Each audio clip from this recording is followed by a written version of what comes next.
Hey, what is up everyone? Welcome back to another review. Today I'm going to be taking a look at the high-grade Gundam Barbatos Adapt, a kind of intermediary form of Gundam Barbatos that came between Gundam Barbatos 6th form and Gundam Barbatos Lupus. In case you have no idea what this is or where it's from, that kind of makes sense because this was just featured in an Iron-Blooded Orphans short film called Wedge of Interposition. It showed in theaters, nowhere else, but it did get a model kit, so that's pretty cool. Now, I did do a build video of this already, showing that this is vastly different from your standard high-grade Iron-Blooded Orphans Gundam frame. They've rejiggered a lot of the important aspects of the frame, so it's much nicer than what we would have seen before. So if you do want to see what this looks like right out of box, what makes it different from your classic high-grade Iron-Blooded Orphans Gundam frame, then you can check out that video. Since then I did detail it up a little bit. That's panel lines, some paint markers, decals, and top coat, and I did record the process of doing that, so I might just make a video of how to basically and very easily detail up a Gundam. Anyway, this is what it looks like now. Let's jump right on into the review. If you're looking to get some gunpla of your own, just like this one right here, I got mine off of Buy. You can too, link in the description. Alright, so jumping on into the aesthetics, and that right there is what the high-grade Gundam Barbatos Adapt looks like out of box with a few things done. Again, I panel lined it, added decals, some paint, and a matte top coat. So again, I might do a video about that, hopefully. But before I actually do talk about what it looks like right now, I might as well talk about what it looks like out of box because that's what you will be getting. Overall, the frame builds up very nicely, a little bit more complex than it would have been before, especially in the torso. But when it does come to the overall looks on it, it still does kind of have that simple, basic, high-grade Iron-Blooded Orphans kit look to it. So you do need to get panel lining in there so you don't have very plain looking white sections. There are some parts that are not color accurate out of box, and there is a plethora of stickers inside of the box in order to deal with that. So I painted pretty much anything that I wanted to that wasn't color accurate. I didn't exactly have the colors that I wanted, so I took a bit of artistic license. Overall though, now it looks like this. So anyway, there is a little bit of a before and after spin so you can see what detailing up your gunpla will do, especially for simpler looking kits like your Iron-Blooded Orphans kits. A lot of the time, if I do have the time, I do like to detail up Iron-Blooded Orphans high grades because they can look quite plain, and a matte top coat always makes their colors just look that much more premium. Again, what I did here was panel lining, decals, some paint on the various aspects that would have required stickers, which I'll mention in a second, but it does have a massive effect and something I definitely do recommend. Of course, having all the stuff that you need to detail up your kit will double or maybe triple the cost of the actual kit, so there is that aspect too. But if you do want to keep it cheap and easy, I always recommend a nice grey panel liner. But anyway, yeah, that right there is what it looks like with a little bit of detailing up, and I'll mention the details as I go along. First off, when it does come to the overview of the Adapt right here, this is a beautiful looking high grade, even straight out of box. Sure, the colors and the details might look a little bit plain without actually detailing them up, but overall it does look fantastic. Bandai have changed the core section of the frame almost entirely, so now we do have nice pistons inside. They're not colored like what you're seeing right now, but they do move and they are separate compared to the basic torso we would have seen before. We do have some nice brown in this kit, which shows some of the repaired aspects on the kit, which really do set it apart from your standard high-grade Gundam Barbatos. And one cool thing is this is post 6th form, so it does actually have the ankle length adjustment, so it is a little bit taller than your average high-grade Gundam Barbatos, at least pre-6th form. There are some very nice aspects as well, like that asymmetrical V-fin. The new shoulder designs and leg designs to me look phenomenal, but there are some very old school, not so great aspects when it does come to the actual kit itself, which I'll mention in a bit. First off, talking about the color accuracy. So there is a lot of stickers in here to make up for the lack of color accuracy. I can actually see one I didn't bother painting at all because I kind of forgot about, but there is quite a few, and this isn't even it. Anyway, going through them. Number 1 and 2 right there, those are for the eyes, so they are separate, which can make them a little difficult at times to attach on. Number 3 right here, this is the power logo for the chest. I just used a Gundam marker in metal pink to do that. This is a little bit on the crazy side. This is 5 and 6. These are white stickers from the sides of the arms because the upper arms just come in solid brown, so you will have to use stickers or paint the sides of them white to get it color accurate. Not only that, the rear section of the arms is meant to be in a dark gray, which it is not. I didn't bother with that because it's on the back, but it's worth mentioning. Number 8 there, this one is one I totally missed entirely. So this is meant to be on the bottom of the crotch right there, so that white section on the bottom is meant to be in gray. 9 and 10, these are for the power icons on the knees. Once again, I painted those in metallic pink. 7 is for the inside section of the arm. Now, I used display markers in order to paint this. They don't seem to have an inner frame dark gray, so I just went with the normal gray. These absolutely tragically massive ones right here, as well as these small ones right here, these are for the frame section attaching on the thrusters around back. Again, I went with the light gray in on top of those, and that isn't it. We also have a lack of color separation inside of the thrusters on the legs. The insides of these are meant to be in yellow, so again, I just used a display marker inside of those, and it turned out pretty well. Next up then, when it does come to the model kit since, aka nubs, seam lines, and mold lines, it's not too bad when it comes to nubs. I didn't find anything too bad. Seam lines and mold lines are pretty rough though. When it comes to seam lines, we've got some just settling right there in the middle of the brown section of the leg, very obvious. We do have the classic ones running through the armor on the arms, which is the way these kits have kind of always been. As you can see, they are quite rough. And same when it comes to down these. So a lot of things just kind of split in two in the classic old school gunpla kind of way. Again, not the worst, not too noticeable from a distance, but they are there if those sort of things bother you to some degree.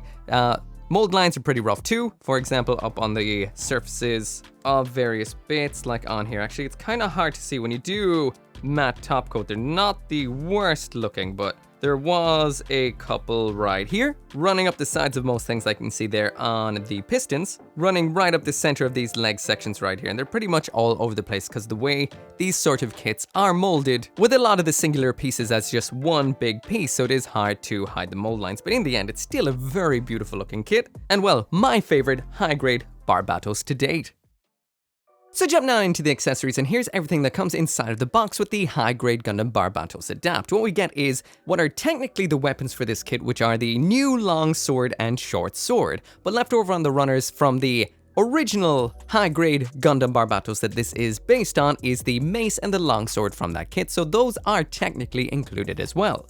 Besides that, then we've got some adapters for attaching the long and short sword onto the butt thruster, and we've got these in here, which is quite interesting. These are plastic equivalents for polycaps that come inside a Gundam frame. None of these are used in this kit, so why would they make them unless they plan to make more Gundam frames in future using these? So I'm interested to see what these turn into in future. Anyway, that's the overview. Let's check everything out. So when it does come to the accessories in here, I'm not going to talk too much about the mace and the sword that would have come with the standard Gundam Barbatos, because they are the exact same mace and sword that came with the standard Gundam Barbatos you're seeing right here. They're great in their simple old school sort of way, and speaking of simple and old school, the only actual hands that come included with this version of the Barbatos, that being the adapt we're taking a look at today, is the old school standard holding hands. So just these guys right here. So it means if you're not holding on to any weapons, or should I say if it's not holding on to any weapons, all you've got is these, and they don't really look that premium, do they? They look a little bit lame.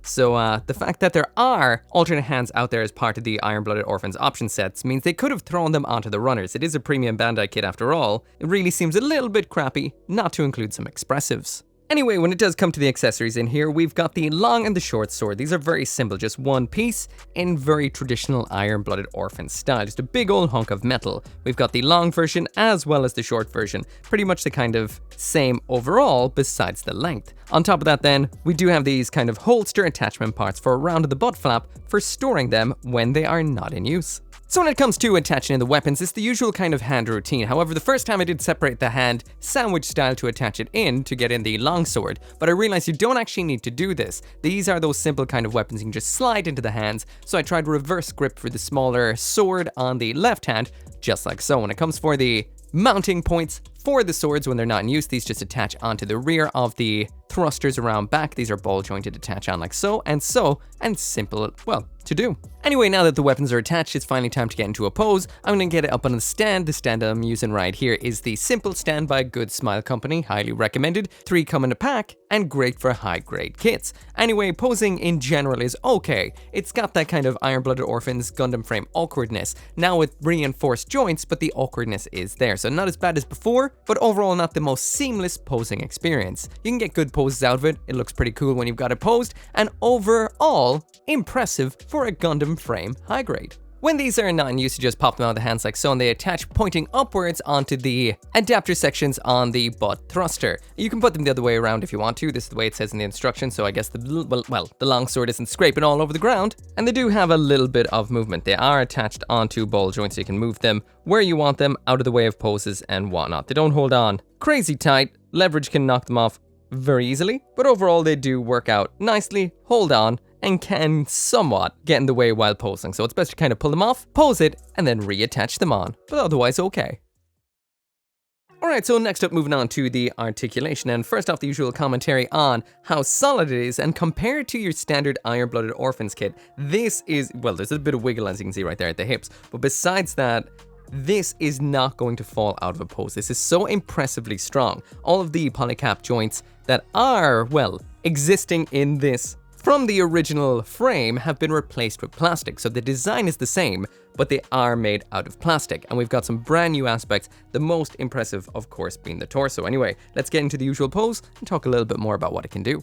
So just getting into the usual pose, and this works quite well, I would say. The Gundam frames in general have never been the most intuitive when it does come to posing them. There's a little bit of awkwardnesses here and there. This does not have moving front skirts either, so it has a weird kind of dropping hip mechanism that gets the legs out past the non-moving front skirts. But everything is good and solid, moves nicely. It is hard to access the lower swivel in the waist joint because the top one is looser than the lower one, so the top one tends to turn first. Again, overall it performs quite well, just not as simple as your average high-grade Gundam kit. In the end, holds up nicely, and the pose is alright. So there it is, rocking the usual pose. As you can see, it's not the craziest. By modern level, it's alright. It does look dynamic. The thrusters around back definitely add to it nicely.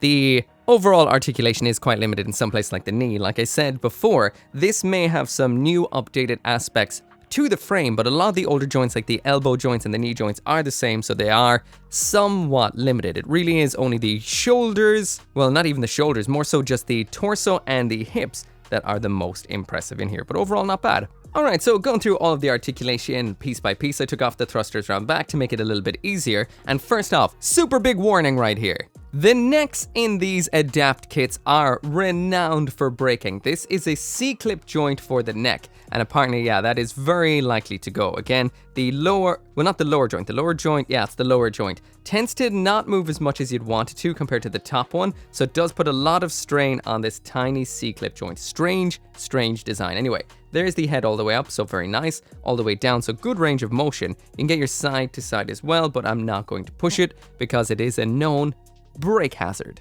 When it comes to the shoulders, these are ridiculously impressive. We've got a new joint inside here that does move up and down in the actual torso itself. So that is in the actual ball joint. This is a nice little separate joint. Then we do have the ball joint, the usual kind of shoulder ball joint separate to that. So we do have a super up ride here. Gets blocked somewhat by the shoulder armor, but the shoulder armor does move independently to the arm to some degree. It is mounted onto the arm, but moves out of the way like so. We do have the full 360 spin all the way around. Upper bicep swivel. The bend at the elbow is just beyond 90 degrees, so it is the same old school Barbatos elbow we've always had, and usual ball joint wrist. Moving down to the torso now, and combined with these nice moving shoulder sections, this is one of the most impressive aspects. So we finally do have moving pistons, or should I say pistons that get moved around in a high grade kit. So they do move just like so. You can crunch side to side and they actually move in and out, so it is quite impressive compared to what we would have seen previously. Anyway, there is the rotation all the way, pretty much all the way around. It seems to stop there for some reason or another. There's the ab crunch to the front and back, so very nice, and the side to side crunch. When it comes to the waist unit, this is a strange design. So like I mentioned, there are no front skirting armors, so in order for the legs to get around those, we've got some dropping hips that swing out like so. So these basically allow the legs to swing around past, which is a decent enough design. That's what it looks like from the inside when they are kicked forward, and they are blocked to the back because of the non-moving butt skirting. When it does come to the splits, no issue at all because there's nothing blocking it off to the sides. There is the rotation all the way around. These thrusters can move on an axis like so. The knee bend is very classic Iron-Blooded Orphan, so it does bend quite a bit, but it always kind of looks not so bent when it is bent. Again, not too bad, kind of like the elbows and just beyond 90 degrees to some degree, maybe a little bit further. It always feels like it could go a little bit more, but it does not. As for the ankles, it's the old school twist side to side. Now I had to tighten up this ankle. It was completely loose out of box. This one was not, because the actual drum inside there is reused from the old runner. So maybe it's going through a little bit of fatigue from being mass produced so much, but this one was a little bit loose. We do have a toe bend all the way down. This section doesn't move like other versions, and it does block upwards just like so. All in all, not too bad. It is solid, torso impressive, and a damn sight better than anything we would have seen from high-grade Iron-Blooded Orphans Gundam frames before. As for this section right here, it just attaches in via a single point. So when attached, it can move via these ball joints right here, so both of those thrusters. And there is a little bit of kind of pivot side to side on that single peg that it attaches in on. All in all though, decent, solid, and much better than we would have seen from a high-grade Gundam frame before. Actually, speaking of which, trying to get it into a little bit of a kneel right here, and it does struggle to some degree. Again, not bad, but generally awkward in that high-grade Iron-Blooded Orphans kind of way. So anyway, that right there is it for the review of the high-grade Gundam Barbatos Adapt, and this just barely scraped gold tier. If you're really picky, I would say it's a silver tier kit, but I do have a bit of that Iron-Blooded Orphans bias inside of me, but let's just get to the actual explanation as to why. Now, usually I don't like to throw half points into things, but I did throw a half point in for both the aesthetics as well as the accessories. When it comes to the aesthetics, this is a nice looking kit, very nicely proportioned, and they've really done a Gundam frame justice now inside of the torso when it does come to those nice pistons. However, it is let down a lot by the color accuracy and some hollow sections here and there. I didn't mention it much during the review, but there's hollow parts behind the knees as well as the ankle armor. Not the worst, but not the best either. There is a lot of stickers to be used in this kit, or a lot of painting to get it up to spec. And even when it does come to the included stickers, there are some parts like the rear of the upper arms that do not have stickers and are not color accurate. Color accuracy wise, very, very low, but the overall proportion, silhouette, and look, very, very nice. Hence, the extra half point. When it comes to the accessories, I give another half point here, so 2.5 out of 5, so about right in the middle. The actual accessories in here are okay, they're just two swords, and they attach on simply around back. They don't really do much. There's no alternate hands, which is always a big letdown, and I threw the half a point in because you do get some free original high-grade Gundam Barbatos weapons, being the mace and the longsword on the runner, so you do have some options in here, so it's not the worst, but not really all that exciting either. When it comes to the articulation in here, I give it 3 out of 5, which for me is average. This is average articulation. It's kind of like got some of the old school Barbatos fallbacks, which would be the not so great elbow and knee articulation, but we've got some brand new stuff like this completely re-engineered torso, which is very impressive with the ab crunch, semi-moving pistons, and the really nice raising shoulder sections. However, again, limitations at the ankles, knees, and the elbows do limit things, and that neck is just an accident waiting to happen. It's very, very simple. It's just a simple C clip, and apparently it is very likely to break. Lastly then, when it comes to the build, this is what I'd say is the best aspect about it. The things I just mentioned were mainly kind of build things. This is solid out of box because it's plastic on plastic. Well, a Gundam frame has never been like this before. It has none of the issues we would have seen before. The redone torso means everything in there is rock solid, none of that annoying old kind of inner chest waist movement we used to have before. The hips drop, the shoulders raise, the neck is a nice design if it wasn't so brittle, and overall it does work out quite well. The build here is fun. If you love building Gundam frames, this is it again, just done nicely the way it should have been. I hope to see more updated Gundam frames in future, and by the looks of what's on the runner, it is kind of likely.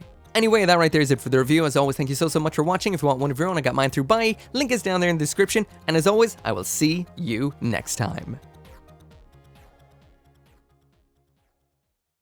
It's the end of the video, so that means it's time to thank all of those awesome people that support me on the channel memberships as well as over on Patreon, including Stephen Collier, Izzy's Jim, Christopher Hamzy, Dismaz, Caleb Engelhardt, Joe, RG95061, Scotty Thomas, Van Fon, Stephen Collier again, and gunpla.deals.